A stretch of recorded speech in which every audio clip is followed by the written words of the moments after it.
Pessoal, espero como sempre que vocês estejam bem.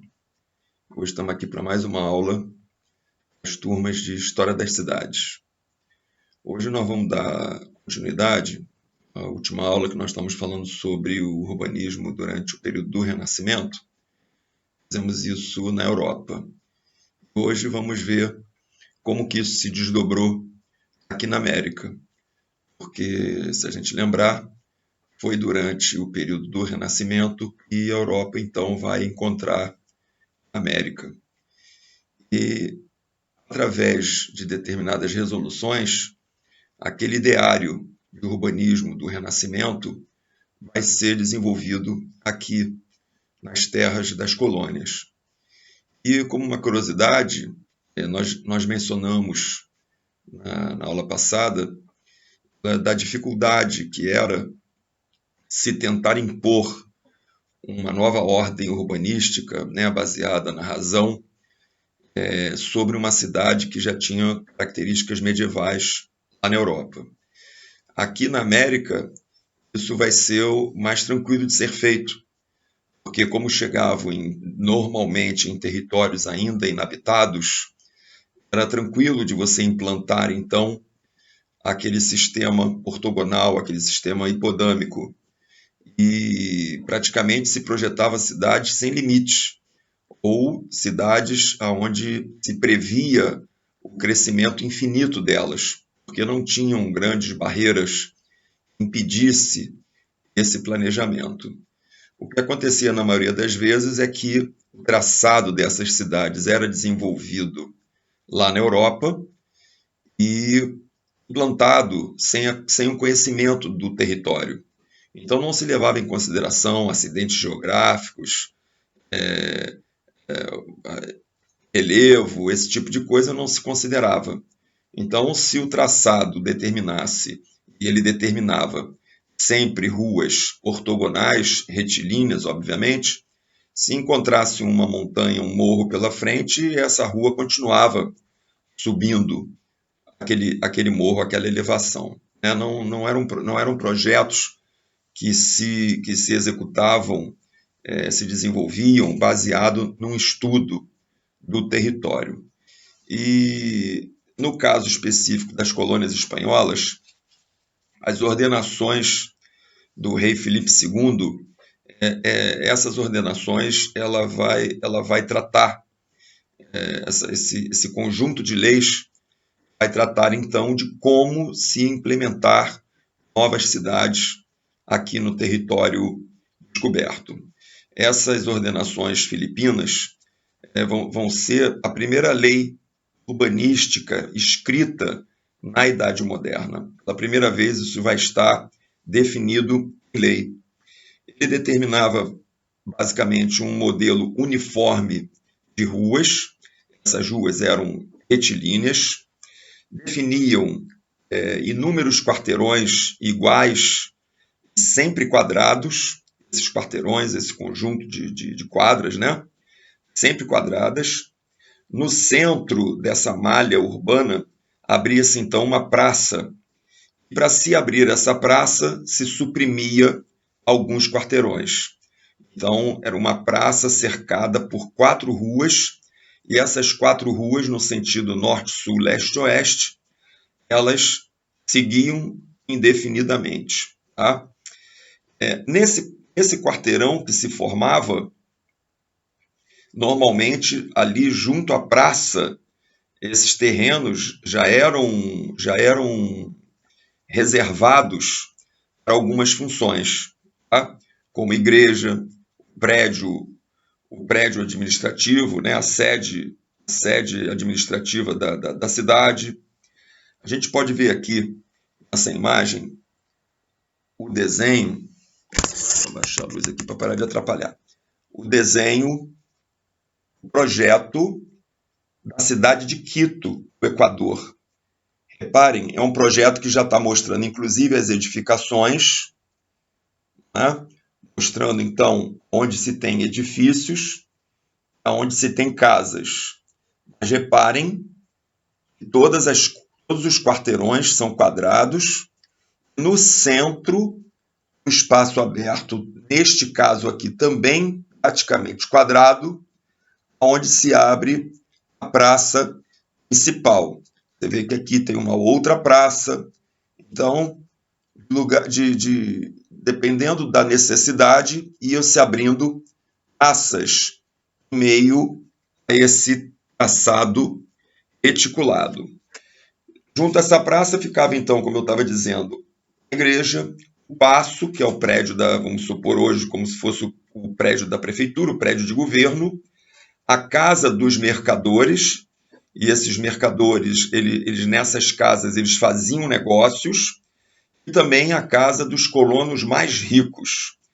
Então, nas próprias ordenações afonsinas, nas ordenações filipinas, de Filipe II, nas próprias ordenações filipinas, já se determinava uma hierarquia de uso do solo.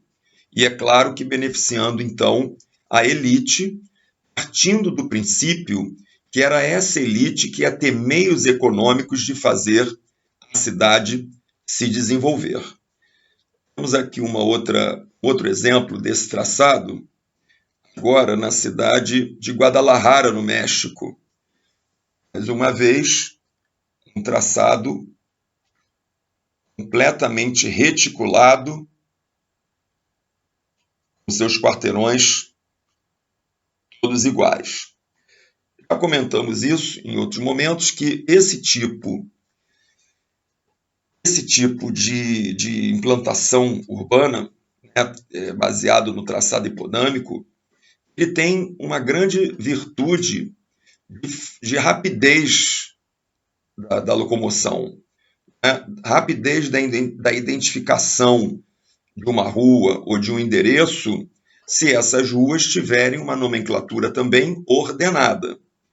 Porque se você tem uma cidade onde o traçado ele é todo reticulado, ele é o traçado hipodâmico, e as ruas possuem nomes, decorar os nomes dessas ruas é muito mais difícil do que se você tiver ali, por exemplo, rua A1, rua A2, rua A3, B1, B2, B3, que você cria uma sequência nessa nomenclatura. Sabemos também que esse tipo de solução, muito utilizada principalmente nos países de cultura anglo-saxônica, ela é uma nomenclatura monótona, não se cria um vínculo afetivo das pessoas em relação às ruas. Os latinos já partem do princípio de se colocar nomes de pessoas, de vultos históricos, de pessoas ligadas à região, e com isso cria-se um laço de afetividade maior. Mas também cria-se a dificuldade que você acaba tendo que, com o tempo, decorar o nome das ruas. Então, não tem a mesma praticidade se você puser uma identificação cartesiana, não é? Mantendo ali uma regra, mantendo uma lógica para a nomenclatura das ruas. Normalmente se coloca na parte norte da cidade N1, N2, N3, na parte sul S1, S2, S3 e assim vai, né? E isso efetivamente facilita, mas esse traçado hipodâmico ele traz um grande defeito, que é a monotonia desse espaço. Um espaço todo igual, um espaço que não cria surpresas, que não cria um impacto emocional de forma alguma às pessoas. No caso da colonização espanhola, essas igrejas também tinham uma característica na implantação, na própria implantação, isso já vinha no projeto. As igrejas espanholas, católicas, obviamente, elas tinham ao lado da igreja, era determinado já esse espaço, um pátio aberto, para que ali naquele pátio aberto não quero dizer, não tinha cobertura, ali então se realizava as missas de catequese dos indígenas. Então, era a Praça dos Índios, aonde naquele espaço os indígenas eram então convencidos a se tornarem cristãos, católicos. Então, isso é uma característica do urbanismo das cidades aqui na América, de origem espanhola. Eles previram, nessas ordenações, que as ruas fossem largas e que elas tivessem condições de se expandirem indefinidamente. Já que a terra era livre, não existia uma ideia de delimitação dessas cidades. A praça, ou ela era quadrada, ou ela poderia ser retangular, sendo que o comprimento era 2 vezes o tamanho da largura.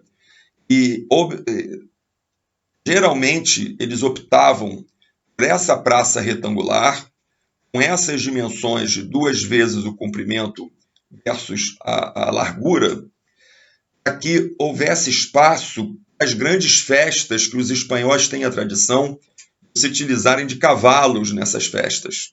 Então as praças já eram previstas para esses eventos. Podemos ver aqui nessa foto a cidade de Guadalajara também, só que agora numa foto atual e realmente numa foto da cidade, onde você tem exatamente essa praça com comprimento 2 vezes a largura, você tem ali o prédio da igreja, e nesse espaço, originalmente, seria capaz de haver festas com o uso da cavalaria. Nós estamos vendo aqui como que aquela cidade desenhada no papel acabou se desenvolvendo. E praticamente todas as cidades das colônias espanholas possuem esse traçado reticulado.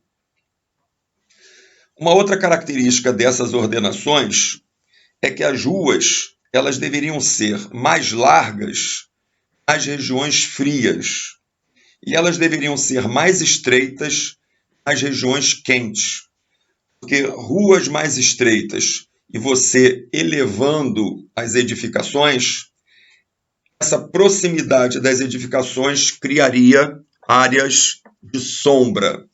E com isso se amenizaria o calor. Então, mais uma ideia já pré-concebida nesse traçado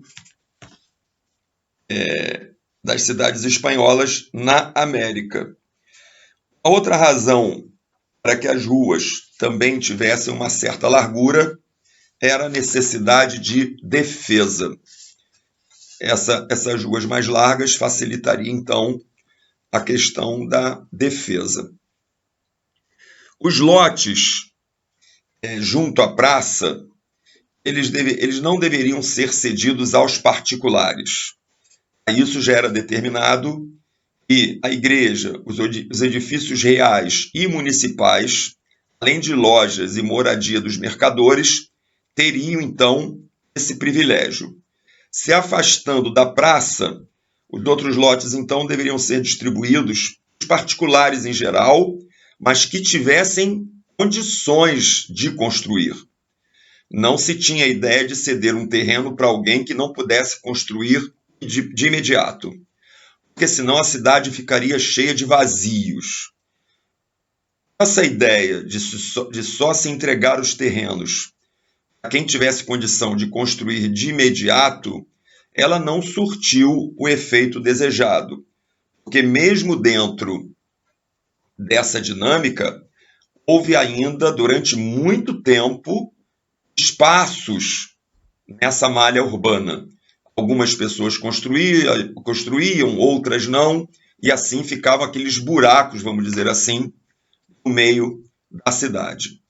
Uma outra consequência também desse tipo de traçado é que eles previram, lá na Europa, eles previram ruas muito largas para a necessidade dessas cidades que estavam apenas se iniciando e iniciando na colônia. Obviamente, ou pelo menos durante algum tempo, lugares mais pobres, com pessoas com menos recursos. Então, as casas que eram construídas e quando eram construídas, essas residências elas eram de um pavimento, em geral. Só os muito ricos conseguiam fazer sobrados. Mas, em geral, o aspecto que se tinha nas cidades era esse que está aqui onde as casas de apenas um pavimento, em ruas relativamente largas, faziam com que se tivesse uma sensação muito grande de vazios e não de uma cidade já encorpada. Só no século XX é que essas cidades americanas ganharão o porte que se previa lá no século XVI. Então, não é pouco tempo que essas cidades ficaram rarefeitas, ficaram inconclusas, vamos dizer assim. Aqui um exemplo,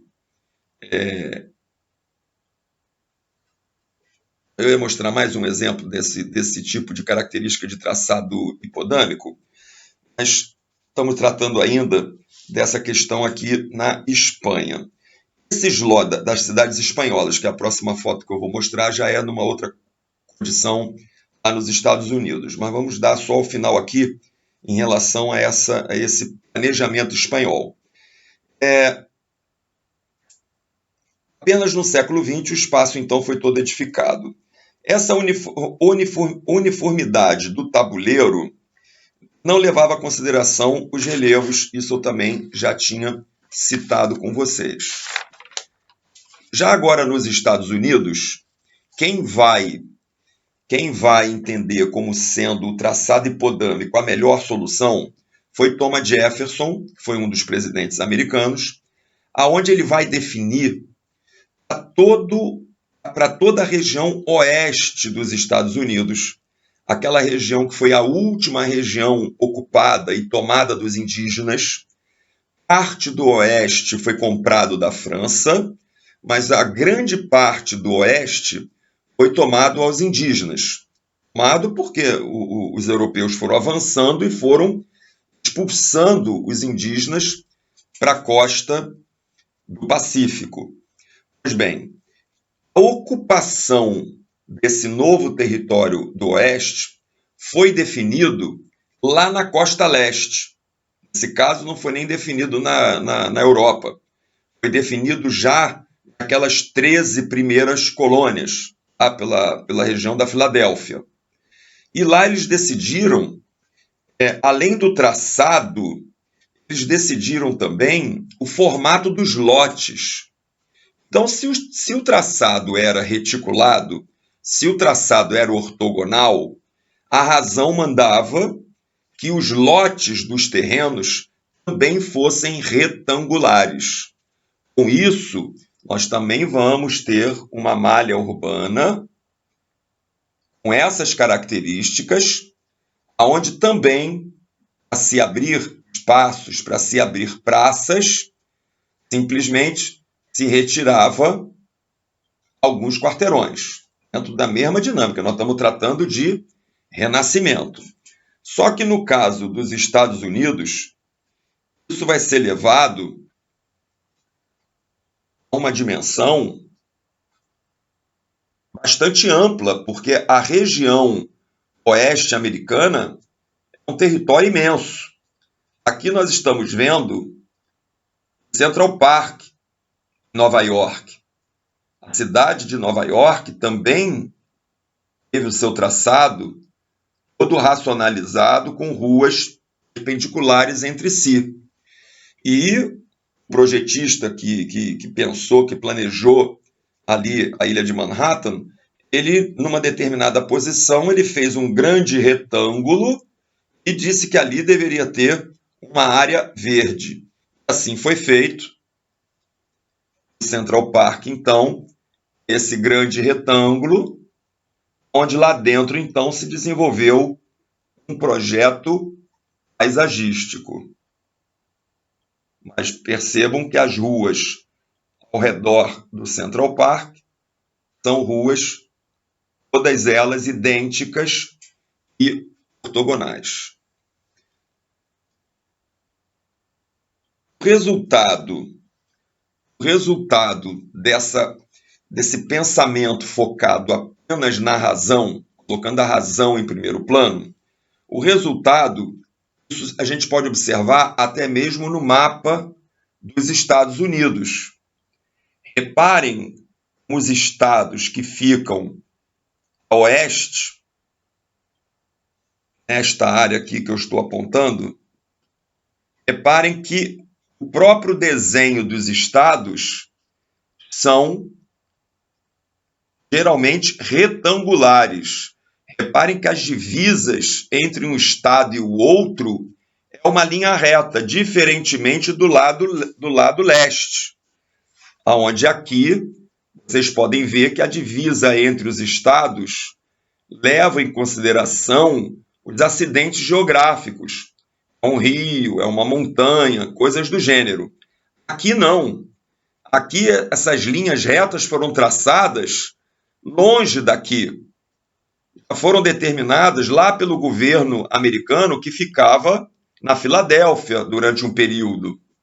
Pois bem, aí com isso o resultado são estados com essa figura geométrica formando o território.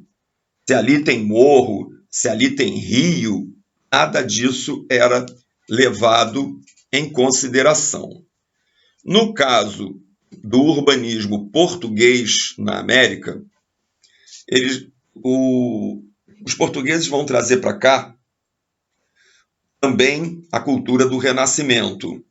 Então, aonde o governo entrava primeiro fazendo projetos, o projeto também seguia um urbanismo racionalizado, com as suas ruas retas, largas, com as edificações tomando todo o terreno.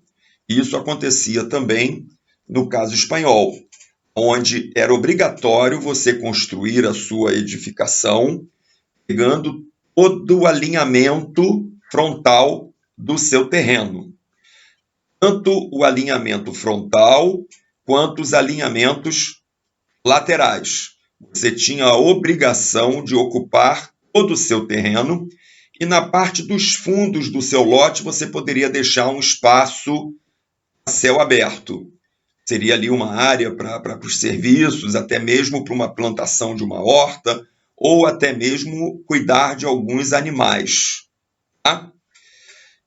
Mas a sua edificação teria que ocupar todo o alinhamento do terreno. Qual era a ideia, qual era a motivação para essa determinação legal? No momento em que todos construíssem as suas edificações, ocupando todo o lote, o alinhamento da rua já estaria feito pelos particulares. Não necessitaria que o Estado entrasse com dinheiro público para fazer a caixa da rua, porque a caixa da rua já seria o resultado da construção de todas as casas, de todas as edificações. Então, o governo, dessa forma, já determinava que os particulares construíssem as suas casas indo até o alinhamento frontal do terreno, e com isso, então, a rua, a caixa da rua, já ficava pronta. Esse exemplo aqui é uma das principais ruas da cidade mineira de Tiradentes, onde essa determinação já ocorria. Aqui vendo a mesma rua, agora olhando de baixo para cima dessa ladeira. Você vê que não importa se tem ladeira, o traçado estava definido ali foi construído. Já que estava uma ladeira, nada mais simbólico do que no fundo se colocar uma igreja. Porque dentro da concepção católica, ir à igreja é também um ato de sacrifício. Então, a igreja estando acima de uma ladeira, faz com que os fiéis tenham que desempenhar um esforço maior para ir lá pagar as suas penitências. O Renascimento, a gente já tinha conversado na aula anterior, onde nós tratamos do urbanismo durante o Renascimento na Europa, ele primava por uma busca de questões greco-romanas, porque eles entendiam que os gregos tinham sido os primeiros povos a pensarem o mundo de maneira racional, enxergarem o mundo de uma maneira racional. Então, o que nós estamos vendo agora, estamos aqui já entrando nessa nossa conclusão, de que aquele ideário renascentista que os urbanistas tanto queriam desenvolver na Europa, só foi possível mesmo desenvolver de forma plena aqui na América. Só que tinha ali um contrassenso, porque os melhores urbanistas, os melhores artistas estavam na Europa. E esses melhores artistas, urbanistas, no período do Renascimento, eles não tiveram possibilidade lá na Europa de derrubar as antigas cidades medievais para implantar novos projetos. Eles poderiam ter feito isso na América, mas os grandes artistas e os grandes urbanistas, eles não foram deslocados da Europa para vir para a América, que naquela época era efetivamente o fim do mundo. Então, esses projetos ambiciosos desenvolvidos na América acabavam ficando entregues nas mãos de artistas menores e de urbanistas menores. E esses, sim, então, tiveram a oportunidade de desenvolverem projetos urbanísticos de acordo com o que o Renascimento pregava. Vamos ficando por aqui. Isso foi mais um complemento da aula sobre o urbanismo no Renascimento. A gente, então, se encontra numa próxima aula. Continuem se cuidando. Um abraço para todos. Tchau, tchau.